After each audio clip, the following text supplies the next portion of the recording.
Hello, everyone, and welcome back to the Cape Town Marathon podcast. This is episode 2 of our 14-week series, and today we are 13 weeks out from race date in October.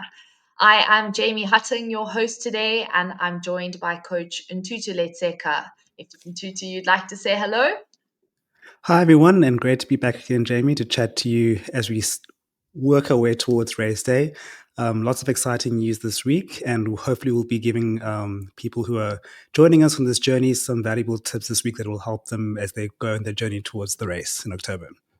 For sure. I mean, throughout these 14 weeks, we are here to guide you through your prep for Cape Town, whether it's your first marathon, your first Cape Town marathon, or maybe you are a seasoned marathon runner and you're looking to hit a PB. So, for today, and hopefully you saw our episode last week, for today, we'll be chatting everything Cape Town Marathon and becoming potentially a world major. Lots of excitement around that. And last week, or maybe 10 days ago, we found out that marathon entries are officially sold out. And it's the third consecutive year. So 24,000 entries, super, super exciting. And speaking of it becoming a world major in Tutu, I'm just going to get straight into it. What is a world major for those that might not know? So back in the day, and I think it was in 2006, it was initially 5 races. It was the big 5 of marathon running. So it was London, Berlin in Europe, and then in the US, it was Boston, New York, and Chicago. They were the 5 marathon majors. So they were the Hmm. big prestigious races, attracted all of the best athletes in the world. And they had a little competition where I think it was over a 2-year cycle. Elite athletes would collect points. You win a race, you get like, I don't know, 20 points, 10 points for second place, and so on. And they'll compete over 2 years, and the athlete with the most points would win. And then in 2013, the Tokyo Marathon was added as the sixth. So now it was 6 races that made up the Okay. majors, and that's been the status quo for quite a while. And then in 2025, as many people might not know or may know, Sydney was added as the seventh marathon major. So now we have, and the first race is going to be now in August. So Exciting. there's now seven majors, and then Cape Town is of course one of the candidates to become the next one. So that'll be number 8.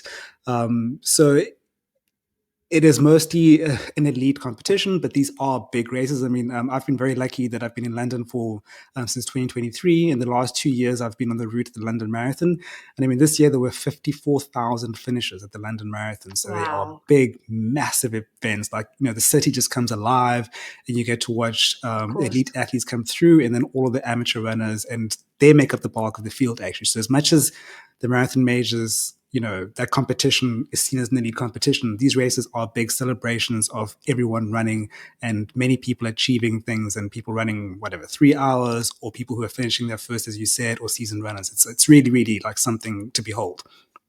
Yes, for sure. I think that's super exciting. I mean, it would be Africa's first. And I mean, Yes. Cape Town Marathon, excellent candidate for it. As mentioned earlier, it's super popular, at least around Yeah, here, that's yeah, and that's quite interesting beautiful because route. over the years, yeah, and I mean, over the years, we've seen the races grow. It started off Mm, with less than 10,000 runners. I'm not sure what the first numbers were. They're probably about 5 or 6,000, and the growth has mhm. just been incredible. As you said, it's been sold out now for 3 consecutive years, and selling out 24,000 entries just tells you that people Yeah, are going to turn up. And we know South Africans do for turn up. We sure. know what with comrades, with Two Oceans. If there's a big event, and you know, we like to take part as South Africans, so it shows that definitely from that perspective, there's always going to be numbers, and that's great. 100%. And you mentioned, I mean, only, well, used to be 6 and now 7 world majors. If we're adding Cape Town Marathon into that and 8, I mean, eight's a small number if we're considering marathons across the whole world. Does that mean it's something that's just for elites? Is there hope for someone like myself to potentially ever run Cape Town Marathon?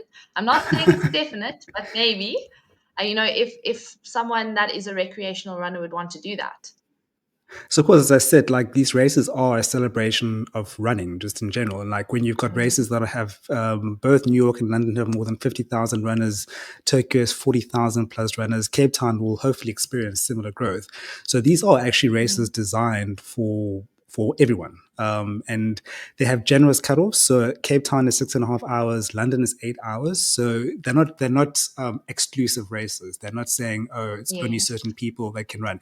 And while I mentioned that the elites have their own competition where they can score points and win prize money, for amateur runners, when you finish one of these races, it's a star. You collect a star. So it used to be the 6 stars. So Yes. someone who's completed all 6 major marathons gets a 6 star finisher medal. And of course, now Sydney will be a seventh star. It doesn't Okay. invalidate the 6 star finishes, but now as the races become bigger, there'll be 7 stars. And when Cape Town becomes part of the picture, there'll be 8 stars. And one of our coaches, Shona, has done 4 of these races. So Shona has done, if I recall, London, Chicago, New York, and Berlin. So she's got 4 stars. So she's going for 6 stars. So it's definitely there is something there for everyone. Of course, as the races get bigger, it does become more difficult to get into. As far as I know, Cape Town will be moving to a ballot system from next year. So right now, Yes. the window's open and you can enter. And they did sell out early. They sold out, 13, yeah, 10 days ago, so 13 weeks early. Um, and in the future, it will be a ballot. And I think in South Africa, Two Oceans Half Marathon has a ballot. And the ballot is where you enter, you have a window to enter.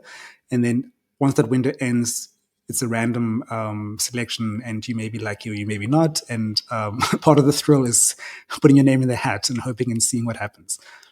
Yes, for sure. I mean, speaking of, I think you're still waiting to do London, if I'm not mistaken. How many years now? So I'll have to check properly. This was either the seventh or the eighth year I've been turned down. And I've heard of people who tried for 10 years. But then I met someone who entered the ballot for the first time and they got in. So it really Yeah, is it really is random chance. and that's But when yeah, you but go that and also enter the shows you lotto. if you believe in your luck, I don't think I'm that lucky. But it shows up. I mean, 7 or 8 is not luck at all. Yeah. Oh, that is tough for sure. But yeah, I mean, with Cape Town, when it becomes a major, what will that change about the race that we know? So, from the performance side, from the elite angle, becoming a marathon major gives the race a lot more prestige. It already is a prestigious race, and we've had some very good runners come in, and runners from the globe come in and compete. But once you become a marathon major, it really opens the race up for a greater caliber of athlete to compete. So we'll see some of the absolute best runners in the world descend on Cape Town. And that I think is something exciting. I love both ends of the sport. I love the performance end. And of course, we like to celebrate our fellow amateurs from when they're competing. But having that elite portion of the race just gives the race something a little bit more oomph. And it'll bring the quality of the racing up. The times will improve. The records for the race are already quite quick. I think it's about 2:07 for the men and 2:22 for the women. But Mm, you'll see those times tumble as a greater caliber of athlete comes in. I mentioned the numbers. Of the general population, that London and New York had more than 50,000 finishers. Cape Town has 24,000 entrants for this year, and hopefully most of those people will make it to race day. And that's part of what we'll be doing with this podcast, is help make sure you get to race day healthy. We want people to get to the start healthy. But as the race becomes a marathon major and we see more growth, that'll hopefully entice more people to enter. It'll be a battle system, but it will encourage more people to enter, and we'll should see those numbers go up. And it'll just be like, just when I tell you the celebration of seeing 40,000 people running through the city, like it will be something phenomenal to watch. That's going to change a lot, and it of does it course. does make it more difficult to enter, but it makes it more exciting. Um, and of course, the infrastructure around the race will improve. So all of the stuff like the logistics, the spectator engagement, timing, race timing. That's a very, very important part of these races, that you record times accurately, and athletes get their splits every 5Ks. That's one of the requirements for being a marathon major. So all of that stuff around the infrastructure of the race will improve.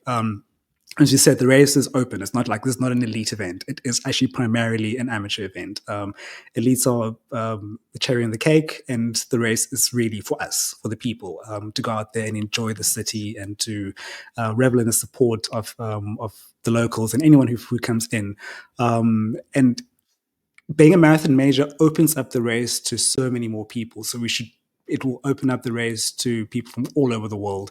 And of course, this means like, I mean, Cape Town is already a wonderful tourist destination. It's a beautiful city, and people are coming there anyway. But now Yes. around the marathon, that's also going to be part of that. And that's a boost for South African tourism. People are going to come through to the marathon and hopefully visit the rest of the country, because South Africa is one of the most beautiful countries in the world. So that should hopefully open that up a lot. No, 100%. I think that's super exciting for us as South Africans. And you mentioned opening the race up for us. Is that something that you maybe have on your to-do list in Tutu, the Cape Town Marathon? You know, I'm embarrassed to say I'm living in the UK now, but when I was in South Africa, I entered the marathon a couple of times, and for different reasons, I wasn't able to compete. 2021 was the pandemic year, and there was a lot of uncertainty around the race opening, so I didn't do it. And then in 2023, I unfortunately got sick. In the September before the race, and I was out for 4 weeks, and I just didn't feel like I could put my body through a marathon after I had COVID. So it was just not, it really was not a healthy thing to do.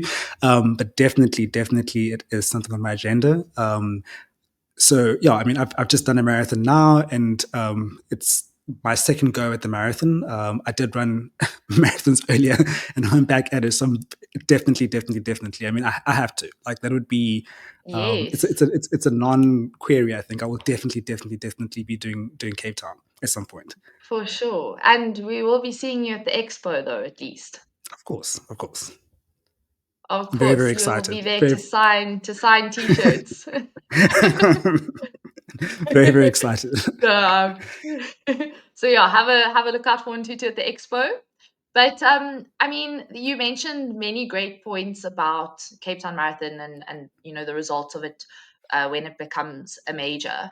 But would you mind just explaining a little bit more about what ballot entries are for people that might not know what that is, and what that will look like once it is implemented from next year onwards?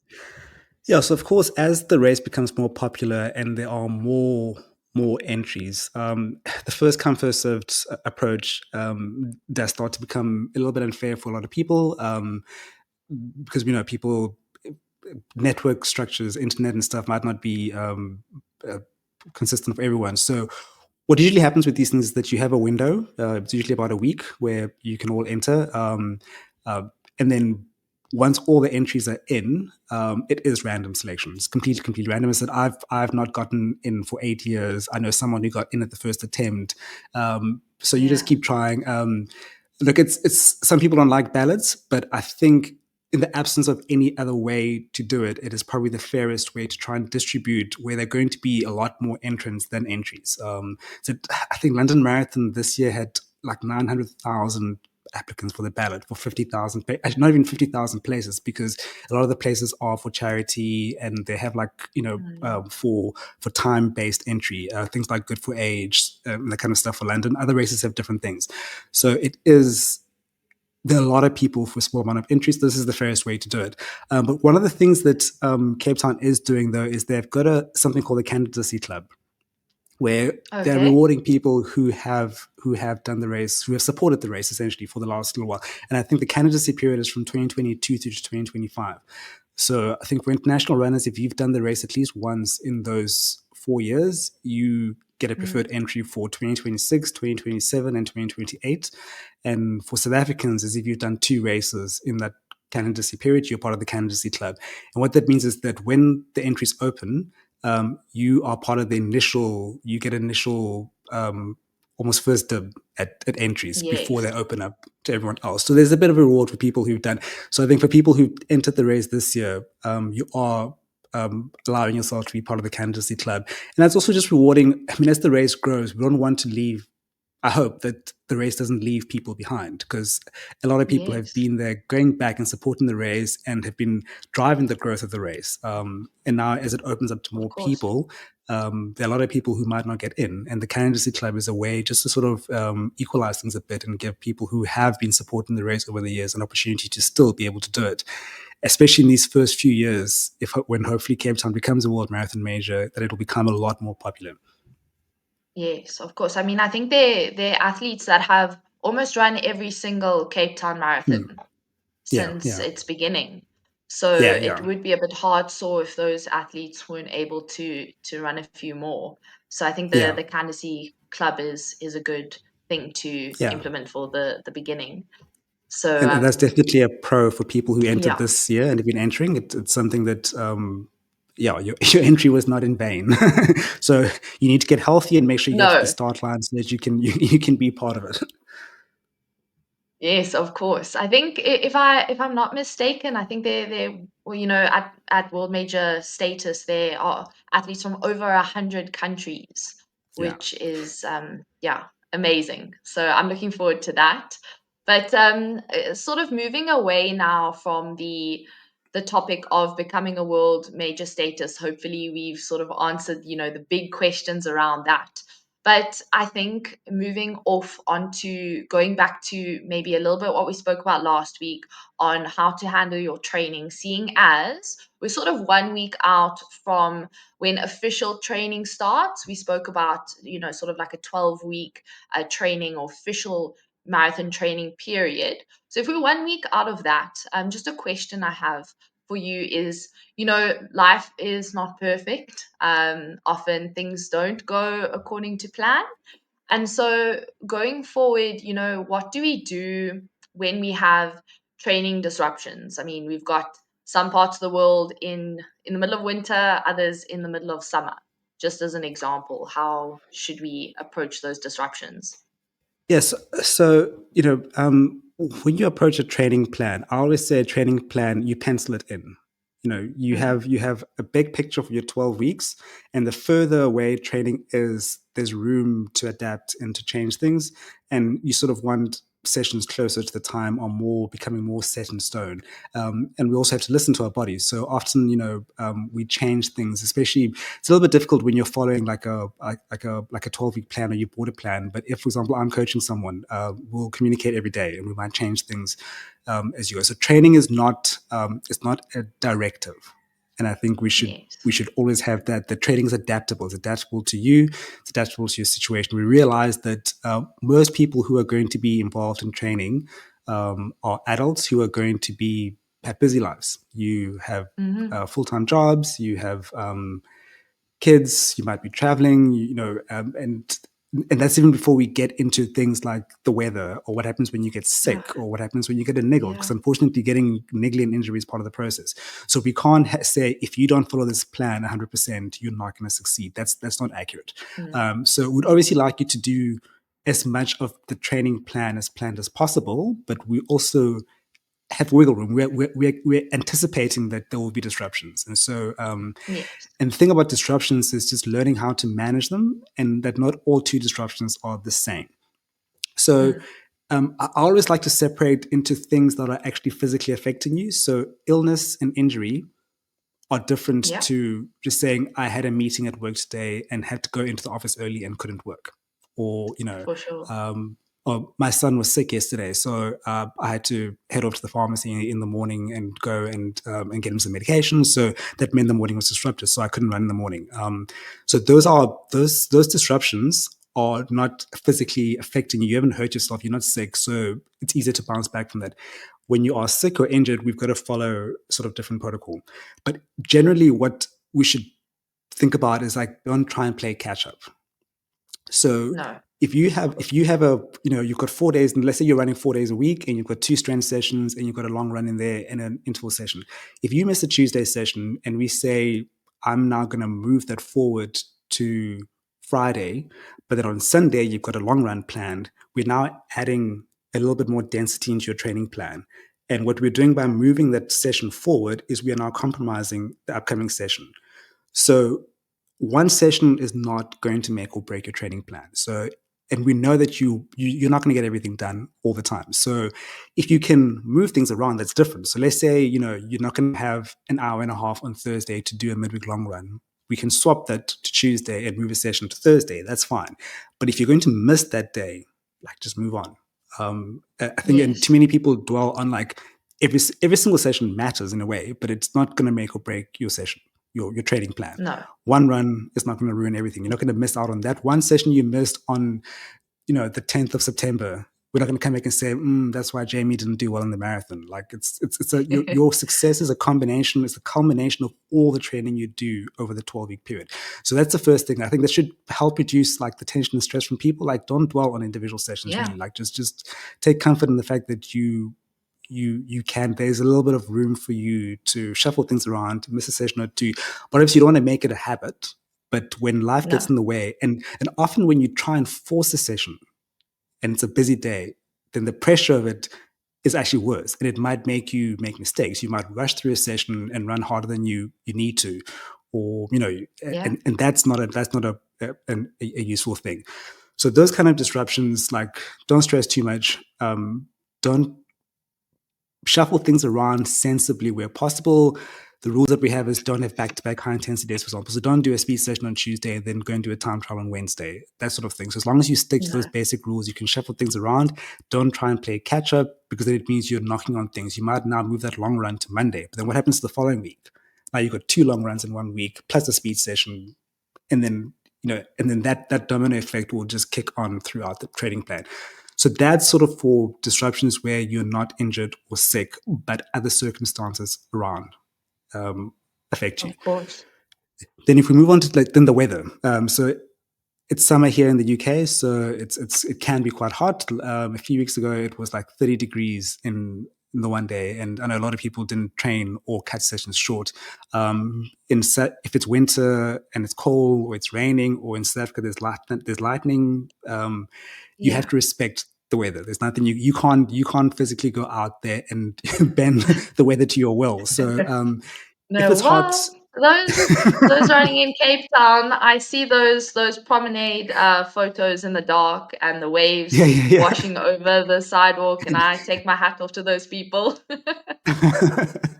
I mean, you just have to be sensible about it, right? So if it's really, really hot, for example, it's timing. Try and do your sessions earlier if you can.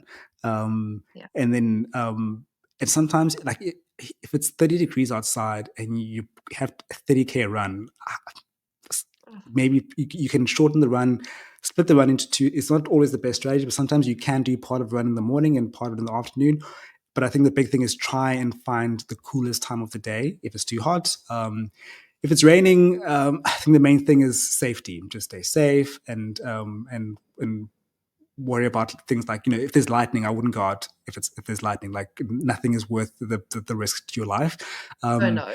but also accept that it might be like certain things might not be possible when it's extremely hot. If it's a massive heat wave and you're not used to it, it might not Mm, be a wise idea to go out and do the hardest session in your plan that day. And some days you can either just replace it with an easy run, or if it really, yes. really is like if there's lightning the whole day, find a treadmill. If you don't have access to a treadmill, then you can skip the run and do some cross training instead. And again, like I said before, um, these are often not like permanent disruptions, so you can No. often work around them. And things like the heat, you do adapt to it eventually. So if you do easy runs in the heat, over time you can get stronger and be able to do quality work when it's hot.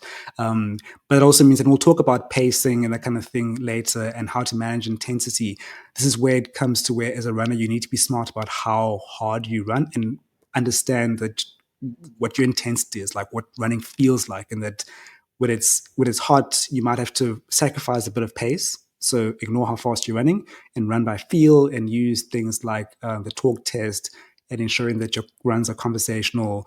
If you're doing speed sessions, we often talk about doing them at a certain effort. It might be 10K effort, threshold, and we'll talk about these definitions later in later podcast, and things like marathon pace.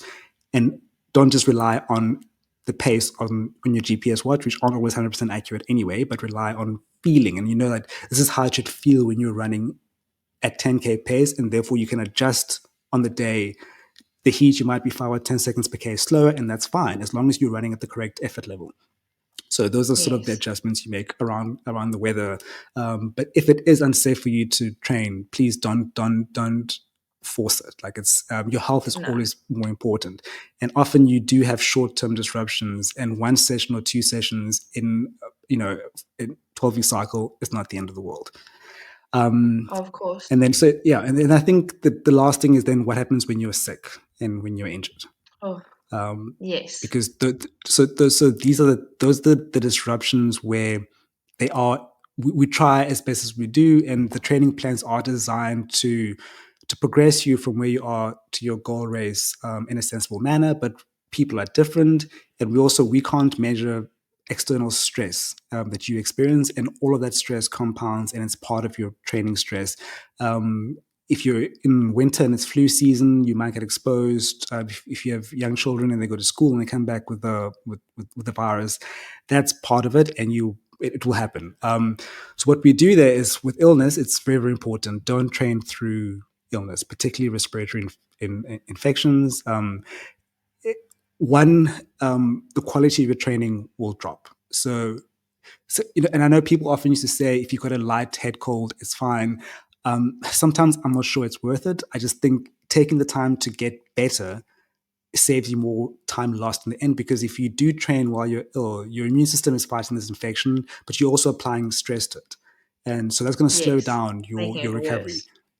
Exactly. And you might Mm. end up, instead of having 3 or 4 days off and then you can have a few easy days back, you're out for 2 weeks, 3 weeks. And the Yeah. same thing applies to injury. If you have, hamstring, calf, ITB or whatever, and thinking you'll just train a little bit through it to avoid missing out days, you might do something worse and then you end up being out for 2 weeks. Yeah. So in that initial acute phase, you want to be more conservative with it, because being conservative will give you more time to be able to train afterwards. So what we do there, Yes. so again, don't train through illness. Wait for symptoms to subside, and the tricky part here is when you come back. And I think where we don't want to make a mistake is to have people come back into training and just carry on from where they were. So, Yeah. because your body has gone through something, it's either gone through fighting an infection, or you've torn a muscle, or you've had ITB, or something like that, and it's had to heal. So you need to reintroduce training back in a gradual manner. And I can't go through every protocol for how you come back for this, because of course it depends on the severity of the illness or injury and how long you were out. Yes. And what we always say is the first run back, run for 20 minutes, no more than 20 minutes. 20 minutes is short enough that is long enough that you get something out of it, but it's short enough Mm-hmm. that if you pick up anything off in that 20 minutes, you can turn around and go back home. And Yeah. if you have to walk It's home, short it's enough not to too bad. walk. Exactly. But if you come back and you've got an hour and 25 on your schedule and you go out and you end up 10Ks out or however long you are, and then you end up like, the injury comes back, or you're sick again, or you feel the symptoms come back, you're going to have a long trip back. And that's not what you want. So the first run Miserable back, walk.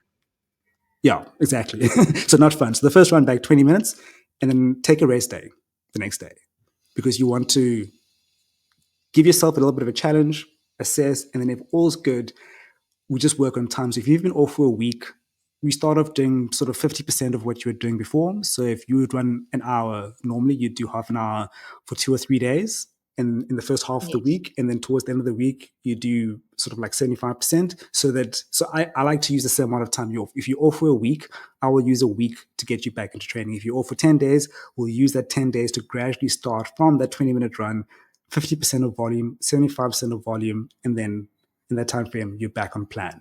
And what you should also do is avoid doing intensity work that places a lot more stress on your body, whether it's your physical body if you're injured, or your chest and lungs if you're sick. So that just gives you that time to just make, and also you're assessing every time, saying, "Am I fine? Am I good to go?" And then you go. And once you've had that lead-in period, then you can get straight back on plan, and it should be fine. And you will be, and deeper into the plan, you will be fit, so you're not starting from scratch. But the key thing is, don't Yes. feel compelled to train because you think you're running out of time. There's nothing worse than training through something and making it worse and then missing even more time. So I think that pretty much covers from that aspect. And it's something Yes. that at this point, early in training, have that in mind. And just remember that you have 12 Mm. weeks to train, and it's the balance of a full 12 weeks of training that is going to get you to the end of the line, not one run. And even a couple of runs here and there won't make a difference. And being sick is not the end of the world. How you manage that will allow you to come back and still be able to complete your training plan. Yes, I think whether you are feeling sort of a niggling injury, maybe recurring from the past or cropping up for the first time, or you may be feeling a scratch in the throat, sort it out ASAP. I think the Yeah, faster you can exactly. sort that out, the better. And for those that are, already listening to the podcast, they are hopefully, starting their base training before their 12-week marathon training. So you might be giving yourself 1 week extra leeway, in case these things do happen later on. So I think that's, yeah, really, really a few good points there. So thank you, Ntutu. And as we did last week, I thought, we have spoken many truths today, lots of golden nuggets shared. So thank you for that. But just in summary, what would you want to really stick with our listeners after today's episode? So I said that I think the really key thing is to remember that your success on race day is not about a single session here and there. It's really about the balance of your training. And what we're aiming for is overall consistency, not just a single run here and there. So don't get stressed if you miss a single run. If you have to make a change, because your life ultimately is what matters, and training is something that you're doing for fun and it's a sense of achievement, but you want to stay safe. And so you don't stress about single runs. Think about the bigger picture, and what we want is for you to be able to train as consistently as possible for 12 weeks and not to stress about one run. Yes, 100%. Noted for the next marathon. Thank you very much, Ntutu. That is all for today. That's episode 2. Hope you guys enjoyed it, and we'll see you next week for episode 3. Thanks, Ntutu. Thank you, Jamie, for having me, and I hope you're all enjoying the show, and we'll be chatting soon.